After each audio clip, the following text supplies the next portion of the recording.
কাৰণ ভক্তৰ ভাৱত সকলো প্ৰযোজ্য হয়। যিটো অনাচাৰ বুলি আমি ভাবোঁ সেই অনাচাৰটো ভাৱত প্ৰযোজ্য হৈ পৰে। কাৰণ চাওকচোন কাম ভাৱটো কিমান অনাচাৰ। কাম ভাৱত জানো ঈশ্বৰক ভাবিব পাৰি? কিন্তু যদি সেই কাম ভাৱটো ঈশ্বৰৰ প্ৰতি সমৰ্পিত হৈ যায়, তেতিয়াহ'লে সেই কাম ভাৱটো সংসাৰ আটাইতকৈ বৰ্জিত ভাৱটো ঈশ্বৰ প্ৰাপ্তিৰ আটাইতকৈ শ্ৰেষ্ঠ মাধ্যম হৈ পৰে, যিটো গোপীসকলৰ জৰিয়তে দেখুৱালে। সেইবাবে কোৱা হৈছে কৰ্মেন্দ্ৰিয় প্ৰীতি উচ্চা তাকে বোলে কাম, কৃষ্ণেন্দ্ৰিয় প্ৰীতি উচ্চা ধৰে প্ৰেমনাম। সেইবাবে ৰাস মানে আমাৰ ৰাস বুলি ক'লে আজিকালি আৰু কি দেখুৱায় আৰু এইটো ক'বলৈ বেয়া নহয়নে? গোপীসকলৰ লগত নাছিলে। কৃষ্ণৰ চৰিত্ৰটো আজিকালি যেনেকৈ দেখুৱাই বোলে ষ্টিল লাস্যময় নহয়নে? জগতৰ ঈশ্বৰ হয়, কিমান গহীন গম্ভীৰ হ'ব লাগিব। কঁকাল ভাঙি ভাঙি কৃষ্ণই প্ৰৱেশ কৰা ক'ৰবাত দেখিছে? কৃষ্ণ তেনেকুৱা প্ৰকৃতিৰ নি? আজিকালি তেনেকৈ বহুতে উপস্থাপন কৰে। মই কোৱা নাই যে কৃষ্ণৰ বিষয়ে মই সকলো জানো, কিন্তু অন্ততঃ ঈশ্বৰৰ চৰিত্ৰটো ঈশ্বৰৰ ৰূপত দেখুৱাব লাগে। গোপীসকলৰ লগত তেওঁ নৃত্য কৰিছিল ঠিকেই, কিন্তু সেই নৃত্য লৌকিক নৃত্য নহয়। ৰাসক আমি কেনেকৈ চাব পাৰোঁ? ধানৰ বাকলিটো কেলৈ থাকে? ভিতৰৰ চাউলটোক সুৰক্ষিত কৰিবলৈহে। জীৱাত্মাৰ লগত পৰমাত্মাৰ লীলা, ৰচু বৈছ আনন্দ প্ৰাপ্তি আমাৰ লক্ষ্য, আনন্দম ব্ৰহ্মেতি। উপনিষদত আনন্দক ব্ৰহ্ম বুলি কোৱা হৈছে, আৰু ৰসৰ পৰা সেই আনন্দ নিষিদ্ধ হৈছে। কিদৰে? আমাৰ শৰীৰত যি 6 চক্ৰ আছে, সপ্তমটি চক্ৰ ক'ত আছে? ব্ৰহ্মতালু বা ব্ৰহ্মৰন্ধ্ৰত, য'ত যাৰ জৰিয়তে জীৱ বা পৰমাত্মা শৰীৰত প্ৰৱেশ কৰে। সেই সহস্ৰদল পদ্মত সহস্ৰটি পাহ আছে। কৃষ্ণক কি কোৱা হয়? যদিও ঈশ্বৰৰ কোনো গুণ লীলাক আমি শব্দৰে বৰ্ণনা কৰিব নোৱাৰোঁ, কিন্তু কৃষ্ণৰ ষোলকলাৰ কথা শাস্ত্ৰত বৰ্ণনা আছে। 16টা বিশেষ গুণ। ষোলকলাৰ সহিত পূৰ্ণ কৃষ্ণ ভগৱন্তই সহস্ৰদল পদ্মত 8গৰাকী প্ৰধান গোপিকা নহয় জানো? বা 8গৰাকী অষ্টভাৰ্যা বুলি কয়। 8গৰাকী ভাৰ্যা হৈছে অষ্ট প্ৰকৃতি, আৰু সহস্ৰদল পদ্ম 1000গৰাকী গোপী। 16কলাৰ পূৰ্ণ কৃষ্ণৰ সৈতে যেতিয়া প্ৰতিটো পাশীত অৱস্থান কৰে, তেতিয়াই সংসাৰ বৰ্তি থাকে। সেয়া হৈছে ৰাসৰ ৰহস্য, যাৰ জৰিয়তে এই সূক্ষ্ম ব্ৰহ্মাণ্ডৰ লগতে স্থূল ব্ৰহ্মাণ্ড বৰ্তি আছে। কৃষ্ণই তেতিয়াই ৰাস কৰা নাছিল, এতিয়াও নিত্য ৰাস হৈ আছে ব্ৰজমণ্ডলত, আৰু সেই ব্ৰজধাম ইয়াৰ অংশ নহয়। আজি আমি যিখন বৃন্দাবন দেখিছোঁ, সেই বৃন্দাবন ভগৱন্ত কৃষ্ণৰ পৰিণতি ব্ৰজনাভৰ দ্বাৰা প্ৰকট কৰা। ভগৱন্তৰ লীলা প্ৰকাশ কৰিবলৈ যে ভগৱন্তই ইয়াত এই লীলা আচৰণ কৰিছিল, ইয়াত এই লীলা আচৰণ কৰিছিল। কাৰণ ভগৱান কৃষ্ণ যেতিয়া প্ৰত্যাৱৰ্তন কৰিছিল, সমস্ত পাৰিষদ সহিত সকলো গোলোক ধামলৈ প্ৰত্যাৱৰ্তন কৰি গুচি গ'ল, যাৰ আধাৰত আমাৰ আসনৰ আমোহী ঘৰভাগ ৰখা গোলোক বৈকুণ্ঠ। হে, আৰু সেই গোলোক বৈকুণ্ঠত চাওঁ যে ভগৱান কৃষ্ণই যেতিয়া উদ্ধৱক পঠালে, উদ্ধৱক পঠোৱাৰ পাছত পোনপ্ৰথমতে উদ্ধৱ যাব বিচাৰিছিল নন্দ যশোদাৰ ঘৰলৈ, যে আপোনালোকে ইয়াত কান্দি কান্দি বহি আছে কাৰণে তাত জগতৰ ঈশ্বৰ একো কাম হোৱা নাই, তেওঁ ভোজন কৰিব পৰা নাই। মাখনকণ দেখি পোৱাৰ লগে লগে আপোনালোকৰ ভাৱত তেওঁ ইমান ৰোদন কৰিছে, গতিকে আপোনালোকে ইয়াত দুখ প্ৰকাশ কৰা বন্ধ কৰক। কাৰণ ক্ৰন্দন কৰাটো, কাৰোবাক লৈ দুখ প্ৰকাশ কৰাটো এই সকলো বন্ধনৰ কাৰণ। এই কথা বুজাবলৈ গৈ সেই গোপীসকলক বা সেই ব্ৰজবাসীসকলক সুধিলে যে নন্দ যশোদাৰ ঘৰটোনো ক'ত আছে, আপোনালোকে দেখুৱাই দিয়ক, তেওঁলোকৰ ওচৰলৈ আহিছোঁ। তেতিয়া সেই গোপীসকলে কৈছিল যে এই নৈখন য'ৰ পৰা বৈ আহিছে, এই নৈখন য'ত শেষ হৈছেগৈ সেইটোৱেই নন্দ যশোদাৰ ঘৰ। তেতিয়া উদ্ধৱ প্ৰথম সেইখিনি সময়ত অকণমান আচম্বিত হ'ল, কাৰোবাৰ ঘৰৰ পৰা জানো নৈৰ উৎপত্তি সম্ভৱ হয়?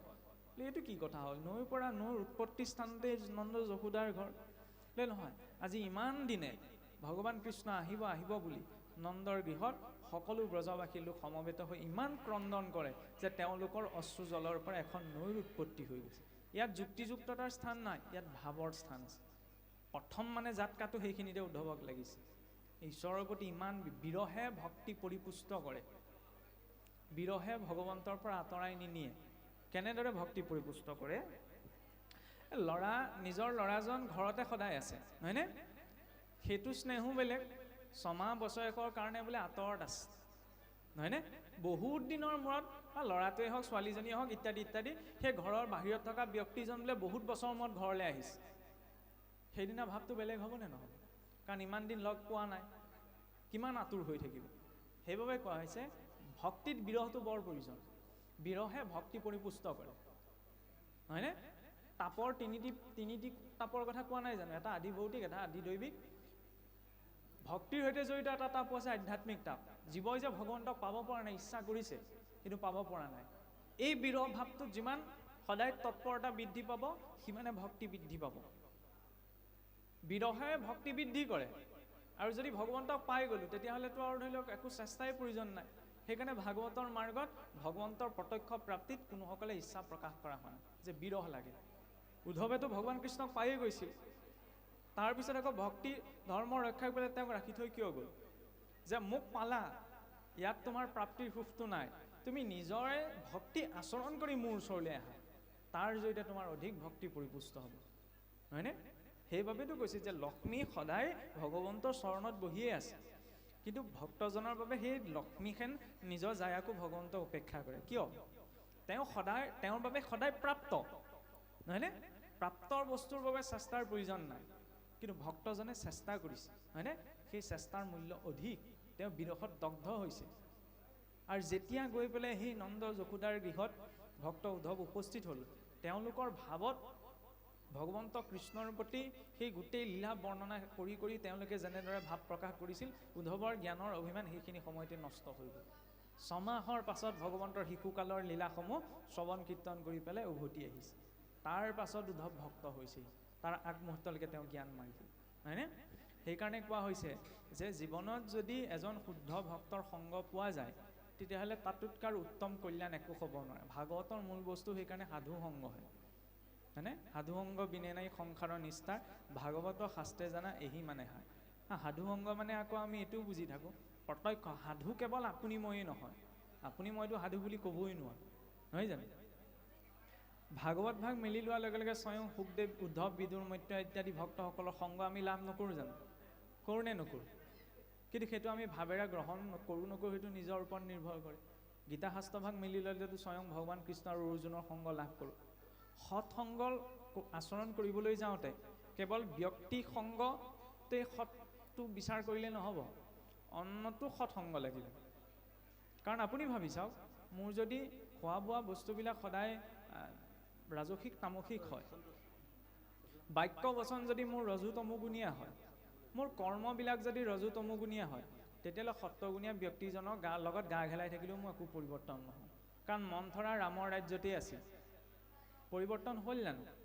মন্থৰা ৰামক বনবাসৰ বুদ্ধি কোনে দিছিলগৈ? ৰাৱণৰ ৰাজ্যৰ পৰা দিয়া নাছিলগৈ নহয়। তাৰ বিপৰীতেচোন বিভীষণচোন ৰাৱণৰ ৰাজ্যত আছিল। গতিকে কেৱল সৎসংগ মানে ব্যক্তিজনৰ সংগৰ কথাই কোৱা হোৱা নাই, কাৰণ এইখিনি বিষয়ৰ পৰাই সংস্কাৰ আহে। শৰণাগতিৰ ক্ষেত্ৰতো সেইকাৰণে এই পোনপ্ৰথমতে এইকেইটা কথা কোৱা হৈছে যে অনুকূলেশ্ব সংকল্প প্ৰতিকূলেশ্ব বৰ্জনম ৰক্ষিস্ব ভীতি বিশ্বাসু গৌতুক্তে বৰ্ণম যথা আত্মনিক্ষেপ কাৰ্পণ্য যন্ত্ৰাবিধি শৰণাগতিম। যে পোনপ্ৰথমতে ঈশ্বৰৰ অনুকূল কৰ্ম কৰা সংকল্প। অনুকূল কৰ্ম কি কৰে? ঈশ্বৰে ভাল কথা কয়, ঈশ্বৰে ভাল বস্তু খায়, ঈশ্বৰে ভাল কৰ্ম কৰে। প্ৰতিকূলেশ্ব বৰ্জনম, বেয়া কথা, বেয়া খাদ্য, বেয়া আচৰণ। ঈশ্বৰে যে নিয়ন্ত্ৰণ কথা সেই কথাটো স্বীকাৰ কৰা, একমাত্ৰ ঈশ্বৰে যে অভিভাৱক সেই কথাটো মানি লোৱা, ঈশ্বৰৰ সন্মুখত দাস্যভাৱ, হয়নে? দাস্যভাৱৰ কথা ক'বলৈ যাওঁতে চাওকচোন, ভক্ত হনুমান নিজে পৰিচয়টো ঈশ্বৰৰ দাস বুলিহে কৈছে, নহয়নে? মহাপুৰুষেও ঘোষাত লিখিবলৈ যাওঁতে গোপী ভৰ্তা পদক দাসৰো দাস টান দাস ভৰিলোঁ আমি বুলিহে কৈছে, হয়নে? ডাইৰেক্ট দাসো নহয়, দাসৰো দাসৰো দাসৰো দাস, কম ডাঙৰ কথা নে? দাস্যভাৱটো আহিলেহে ভক্তি সম্পূৰ্ণ ৰূপত ঈশ্বৰৰ ক্ষেত্ৰত সমৰ্পিত হয়। কাৰণ বিনা দাস্যভাৱত অহং পৰিপুষ্ট কিদৰে হয়? কাৰণ মই ভকতি কৰিছোঁ বুলি আনে এইখিনি পৰা নাই, মই ইমানখিনি পাইছোঁ, আত্মসন্তুষ্টি এটা আহিব পাৰে ন? আত্মসন্তুষ্টিতেও ভক্তিত প্ৰতিবন্ধকতা সৃষ্টি কৰে। সেইবাবে মানে কেতিয়াও আত্মসন্তুষ্টি লভিবও নালাগে আৰু আনক দিবও নালাগে, বিশেষকৈ ভক্তিৰ ক্ষেত্ৰত। আৰু এই আত্মসন্তুষ্টিটো আজিকালি আমি অকণমান বেলেগকৈ প্ৰকাশ কৰোঁ। পটককৈ কিবা এটা ভাল কথা পালে আমি কৈ দিওঁ, লাগিলে আপোনাৰ হবে কেনেকৈ লৈ নাজানো আৰু মুখলৈ আহিলে যেতিয়া প্ৰকাশ কৰিয়ে দিছোঁ যে আমি মানুহক তুলনা দিওঁ ভক্ত উদ্ধৱৰ লগত, ভক্ত প্ৰহ্লাদৰ লগত। ভক্ত প্ৰহ্লাদ সদৃশ আমুক বোলে, ভক্ত ধ্ৰুৱ সদৃশ আমুক আমুক। এতিয়া আপুনি এটা কথা ভাবকচোন, অসমত যদি কোনোবা ভাল মানুহ এজন, বহুত পণ্ডিত মানুহ এজনত মহাপুৰুষ শংকৰদেৱৰ লগত তুলনা দিয়ে, আপুনি কি বুলি ভাবিব বাৰু? ভাল পাবনে বেয়া পাব? বেয়া পাব। মহাপুৰুষৰ লগতেই যেতিয়া কোনোবা এজন জ্ঞানী পণ্ডিতৰ তুলনা সম্ভৱ নহয়, তেতিয়াহ'লে সেই উচ্চ কোটিৰ ভক্তসকলৰ সৈতে কেনেকৈ সম্ভৱ হ'ব? এইটো এটা অপৰাধ। আমি তেওঁলোকক অনুকৰণ কৰিবলৈ যাওঁ, কোনো প্ৰয়োজন নাই, আমি অনুকৰণ কৰিবও নোৱাৰোঁ, অসুৰেহে অনুকৰণ কৰিবলৈ যায়। আমি অনুসৰণহে কৰিব লাগে। তেওঁলোকে কি দেখুৱাইছে তাৰ পৰা আমি শিকিব লাগে। আমি কোনো প্ৰহ্লাদ হ'ব নোৱাৰোঁ বোলে প্ৰহ্লাদৰ দৰে আমাক সন্তান লাগে, এইটো ইচ্ছা প্ৰকাশ কৰাটো ভুল। ভক্ত প্ৰহ্লাদ কিমান এজন উচ্চ কোটিৰ ভক্ত, সম্ভৱ হয় জানো মনুষ্যই প্ৰাপ্ত কৰে? নহয়। কিন্তু তেওঁলোকে দিয়া শিক্ষাখিনি আমি গ্ৰহণ কৰিব পাৰোঁ। সেইকাৰণে বাক্য বচন প্ৰকাশ কৰোঁতেও অলপমান সাৱধানতা লাগে, কাৰণ বাক্যৰ জৰিয়তেও ঈশ্বৰৰ ক্ষেত্ৰত, কাৰণ আমি ঈশ্বৰৰ ওচৰত শৰণ ল'বলৈ যাতে পোনপ্ৰথমতে বাক্যহে প্ৰকাশ কৰোঁ। শব্দক ব্ৰহ্ম বুলি কোৱা হৈছে, নহয় জানো? সেইকাৰণে বাক্য সংযমিত শুদ্ধ হোৱাটো বৰ প্ৰয়োজন। মানুহ এজন মৰিলে তেওঁ আত্মাৰ সদগতি কামনা কৰি ঈশ্বৰৰ ওচৰত প্ৰাৰ্থনা জনালে। কি সদগতি কামনা কৰি? আত্মাটোতো মুক্ত, যি মুক্ত তাৰ সদগতি কামনা কৰা সম্ভৱ হয় জানো? সেই কথাটোৱেই ভুল। মুক্তি কাৰ কথা কোৱা হৈছে? মনটোৰ। সেইটোত আমি গুৰুত্ব এটা নিদিওঁ, হয়নে? আত্মাই মুক্তি নাপায় নহয়, আত্মাটোতো স্বভাৱতেই মুক্ত। সেইকাৰণে মানে সৰু সৰু কথাবিলাক স্পষ্ট ৰূপত জানি বুজি লোৱাটো প্ৰয়োজন। ভক্তি মাৰ্গত কেৱল মই ঈশ্বৰৰ অংশৰূপী আত্মা এই কথাটোৱে প্ৰয়োজন নহয়, তাৰ লগতে আত্মা, সেই আত্মাক ঈশ্বৰৰ সেৱক এই কথাটো জনা প্ৰয়োজন। নহ'লে আমি যদি উপনিষদৰ বাক্য ধৰি পেলাই অহং ব্ৰহ্মাস্মি ময়ে ব্ৰহ্ম বুলি কৈ দিওঁ, তেতিয়াহ'লে ভ্ৰমহে। নিজকে আত্মা বুলি ভবাটো ভ্ৰমে হ'ব, কাৰণ বাক্যৰ স্তৰত জ্ঞান আৰু অনুভৱৰ স্তৰত জ্ঞানৰ মাজত পাৰ্থক্য আছে। সেইবাবে কোৱা হৈছে শব্দ ব্ৰহ্ম নিষ্ণাটো ননিষ্ণাটো পচয়তি সমন্তস্য শ্ৰুতফলম হব্যধ্যেনুৰক্ষিত। অৰ্থাৎ কেৱল শব্দত জ্ঞান নাই, কেৱল শব্দত জ্ঞান যি আচৰণ কৰিবলৈ গৈছে তেওঁ বাজি গাই ৰখাৰ নিচিনা কৰ্ম। বাজি গাইজনে গাখীৰ নিদিয়ে, পোৱালিও নিদিয়ে, অনুভৱতহে জ্ঞান আছে। আৰু অনুভৱলব্ধ জ্ঞান অবিহনে সমস্ত শাস্ত্ৰীয় জ্ঞান নিৰৰ্থক, কাৰণ অনুভৱ কৰা। উপনিষদসমূহতো ব্ৰহ্মৰ বৰ্ণনা কৰিবলৈ যাওঁতে শিষ্যসকলক ঢেৰ বৰ্ণনা দিছে, নেতি এনে নহয় বুলি বাৰে প্ৰতি কৈছে যে নিজৰ অনুভৱলৈ যোৱা, কাৰণ চেনীৰ মিঠা সোৱাদটো কোনেও দেখুৱাই দিব নাই। সেইবাবে গীতাটো কৈছে ৰসা আপচু কুন্তেয়, বা পানীৰ সোৱাদ। পানী জানো সোৱাদ থাকে? পানীৰ সোৱাদ নাথাকে। কিন্তু পানীৰ এইটো প্ৰকৃতি, নিমখ দিলে ই নিমখীয়া হ'ব, চেনী দিলে ই চেনী মিঠা সোৱাদটো হ'ব। গতিকে ভগৱন্তৰ ক্ষেত্ৰত যদি মিঠা ভাৱ ৰাখোঁ, জীৱনত মিঠা পাম, টেঙা ভাৱ ৰাখিলে টেঙা পাম, নহয় জানো? ইয়তো ভাৱ ততো ভৱতি। গতিকে ভাৱটোৰ পৰিষ্কাৰ হোৱাটো বৰ প্ৰয়োজন। আৰু ভাৱ যদি পৰিষ্কাৰ নহয়, তেতিয়াহ'লে সাক্ষাৎ ভগৱান কৃষ্ণৰ খুৰাকৰ ল'ৰা হৈও লাভ নাই। আগতে উদ্ধৱটো খুৰাকৰ ল'ৰাই আছিল, নহয় জানো? জ্ঞান মাৰ্গী ভাৱ নাই, সেইকাৰণে অভিমানে পুষ্ট হ'ল। কিন্তু যেতিয়া গৈ দেখিলেগৈ যে এই বিৰহ ভাৱত যে ভগৱন্তৰ প্ৰতি কেনেকুৱা এটা ভাৱ, যাওঁ বুলি ক'লে যাব পাৰে, কিন্তু যোৱা নাই কিয়? কাৰণ কথা দি থৈছে যে প্ৰভু তুমি আহিব লাগিব। আৰু ঈশ্বৰ কিয় অহা নাই? কাৰণ ঈশ্বৰ জানে মই গৈ পেলাই যদি উপলব্ধ হওঁ, তেতিয়াহ'লে এই বিৰহ ভক্তিৰ বিৰহৰ যিটো ভাৱ, সেইটো তেওঁলোকেও নাপাব আৰু ময়ো নাপাম। গতিকে কেৱল ভক্তই যে ভগৱন্তৰ প্ৰতি বিৰহ প্ৰকাশ কৰে এনে নহয়, ভগৱন্তইও ভক্তৰ প্ৰতি বিৰহ প্ৰকাশ কৰে। ভগৱন্তৰ চকুতো চকুলো ওলায়। কিয় চকুলো ওলায়? আপুনি ভাবি চাওক, আপোনাৰ নিজৰ ল'ৰাটো যদি ঘৰখনৰ পৰা আঁতৰি যায়, নহয়নে? ল'ৰাটোৱে ঘৰখনৰ কথা পাহৰি থাকিলে যেনিবা, যিমান যি হ'লেও খঙতে ওলাই গ'লোঁ, সেই ল'ৰাটোৰ কথা, সেই সন্তানৰ কথা ঘৰখনৰ মানুহকেইজনে বিচাৰিবনে নাপাব যে সি আকৌ ঘূৰি আহক? বিচাৰিব নিবিচাৰে? বিচাৰিবনে? স্বাভাৱিক কথা। মানুহেই মানুহজনক বিচাৰিছে। যিসকল জীৱই ঈশ্বৰক এৰি থৈ গুচি আহিলে, সেই ঈশ্বৰে কি নিজৰ অংশৰূপী নিজৰ ভক্তসকলক, নিজৰ পুত্ৰসকলক বিচৰা নাই নি? আমি মহামূৰ্খ। কিয় মহামূৰ্খ জানেনে? কাৰণ আমি উপমা দিওঁ ন, যে মানিকৰ মূলে কাছক বিকয়, বা কাছৰ মূলে মানিক বিকয়, নহয়নে? কাছ টুকুৰা চিচা টুকুৰাক পাবলৈ গৈ মানিকটোক এৰি দিছোঁ। আমি সেইটো ভুল অলৰেডি কৰিলোঁ, আৰু ভুল কৰাহে প্ৰমাণ যে আমি সংসাৰত আছোঁ। দুঃখালয়ম অশাশ্বতম, এইখনক অশাশ্বত বুলি কোৱা হৈছে, কাৰণ এই সকলো মায়াজনিত, নহয়নে? সেইবাবে কোৱা হৈছে জগত মিথ্যা, ব্ৰহ্ম সত্য জগত মিথ্যা। ব্ৰহ্মহে সত্য, জগতখন মিথ্যা। কেনেকৈ মিথ্যা? মিথ্যা মানে বোলে আন্ধাৰে মুন্ধাৰে ৰছীডালকে সাপ বুলি দেখিলোঁ, এইটোৱে মিথ্যা নহয়। যিটোক ভাবি আছোঁ এইটোও মিথ্যা, এইটোৰ অস্তিত্ব নাই। এইটো কোনে নিৰ্মাণ কৰিছে? এইটো অন্যই নিৰ্মাণ কৰিছে। সেইকাৰণে চাবচোন, আমাৰ শৰীৰত যি পঞ্চকোষ আছে, প্ৰথমতে কি? অন্নময় কোষ, তাৰ পাছতে কি আছে? প্ৰাণময় কোষ, মনোময় কোষ, বিজ্ঞানময় কোষ, আনন্দময় কোষ। 5টা লেয়াৰ নিৰ্মাণ হয়। সৰু ল'ৰাটো সেইকাৰণে সৰু কেঁচুৱা হৈ থাকোঁতে যিহকে পায় তাকে মুখলৈ নিব বিচাৰে, প্লাষ্টিক টুকুৰা বোলে মুখলৈ নিব। কিয়? সেইখিনি সময়ত অন্নময় কোষৰ প্ৰথম বিকাশ। অকণমান ডাঙৰ হোৱাৰ লগে লগে তাক কিবা এটা খুৱাবলৈ মাকে পিছে পিছে দৌৰি ফুৰিব লাগে। সৌ সিদিনালৈকে যিটো কেঁচুৱাই মুখলৈকে প্ৰতিটো বস্তু নিছিল, আজি খুৱাবলৈ দৌৰি ফুৰিব লগা হৈছে। কিয়? প্ৰাণময় কোষ, প্ৰাণ চঞ্চল। তাৰ পাছতে মনোময় কোষ, ঘৰত আৰু ভাল বস্তু বনাওঁ, ধান্দা তাত নাই, বাহিৰলৈ কেনেকৈ ওলাই যাওঁ, সেইটো নহয়নে? এই পৰিৱৰ্তনটো ক'ৰ পৰা আহিলে? মনোময় কোষ। সেইখিনি সময়ত সেইকাৰণে কোৱা হৈছে না, পৌগণ্ড কালত 10 বছৰৰ পৰা 16 বছৰলৈকে এইটো পৌগণ্ড বা কাল বুলি কোৱা হয়। আমাৰ আজিকালি যুৱকাল বুলি কয়, যুৱাকাল বা কৈশোৰ কাল বুলি কয়, যেনিবা 18 বছৰলৈকে ধৰে, সেইটো বেলেগ কথা। সেইখিনি সময়ত বোলে বন্ধুবত ল'ৰা ছোৱালীক ডাঙৰ দীঘল কৰিবলৈ। কিয়? সেইখিনি সময়ত যদি বন্ধু হ'ব পৰা নাযায়, গ'ল আৰু হাতৰ পৰা। কাৰণ যিকেইটা সেইখিনি সময়ত ল'ৰা ছোৱালীয়ে, এইটো আপোনালোকেও নিজৰ জীৱনৰ অনুভৱ, মাক দেউতাক ঘৰৰ মানুহকেইটাৰ আগত নোকোৱা কথাকেইটা লগৰকেইটাৰ আগত কয়গৈ। সেইকাৰণে আমাৰ হৰিভকত পাতি দিয়ে। ছাতিটো ধৰিবলৈকে হৰিভকত নহয়, বিয়াত পাতিলে বোলে হৰিভকত নহয়, ছাতিটো ধৰিব লাগিব। সেইটো কথাত গুৰুত্ব দা, কিন্তু হৰিভকত ৰাখিব লাগে। ভাৱ ৰাখিছোনে? তই বুলি ক'বলৈ হাক দিয়াই ধেমালি কথা নে? বান্ধৱ আছ বিষ্ণু ভক্ত আছ, যে সেই বন্ধুত্ব এই জনমৰ বাবেই নহয়, পৰজনমৰ বাবেও। বিষ্ণু ভক্ত বন্ধুত্বত পবিত্ৰতাটো লাগে। সেই পবিত্ৰতাটো থাকিলে তৰাই নিব।